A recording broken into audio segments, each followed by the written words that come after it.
It was a normal, hectic New York City commute.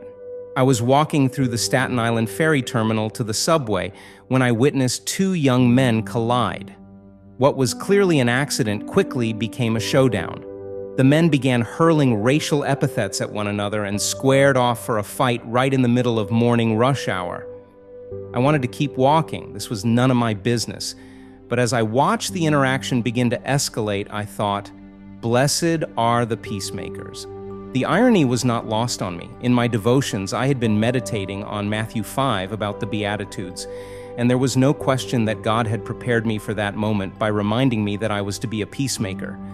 As my heart began to pound in my chest, I said a quick prayer and then walked up to these two strangers, already embroiled in a bitter battle of words. Placing a hand on each of their forearms, I said, gently but firmly, "Guys, it's not worth it. Just let it go. I saw the whole thing. It was an accident. Neither of you meant it." After a moment, they did. Casting a few parting shots at each other, they walked separate directions. Crisis averted, peace restored, with a few simple, gentle words.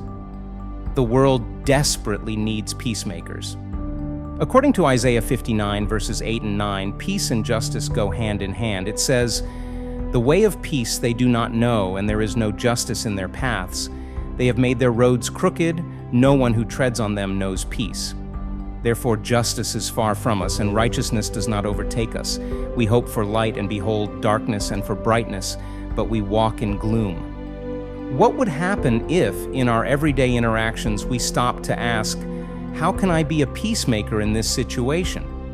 What if, when we encounter small injustices, we ask ourselves, what would a peacemaker do? In that subway station, I experienced that peacemakers can change the atmosphere of a situation.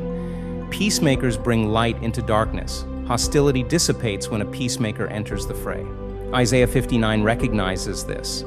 It does not merely present the problem, it offers a solution. It reads, "The Lord saw it, and it displeased him that there was no justice.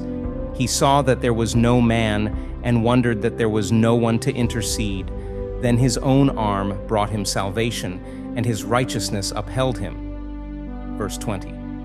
"And a Redeemer will come to Zion, to those in Jacob who turn from transgression, declares the Lord." The prophet was likely speaking about someone who would bring peace to Israel in his era, but his words also point to a future peacemaker. God's own arm brought him salvation, and God's righteousness upheld him. Christ fits this description.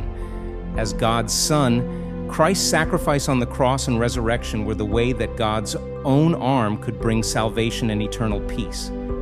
Jesus is thus the ultimate peacemaker. Everlasting peace is only possible through Christ. As Paul remarks in Romans 5, "Since we have been justified by faith, we have peace with God through our Lord Jesus Christ." This is the question I keep wrestling with. How can I embody and impart the presence of the greatest peacemaker into every situation I will face? How can I be a peacemaker today? Will you join me in seeking to become a peacemaker?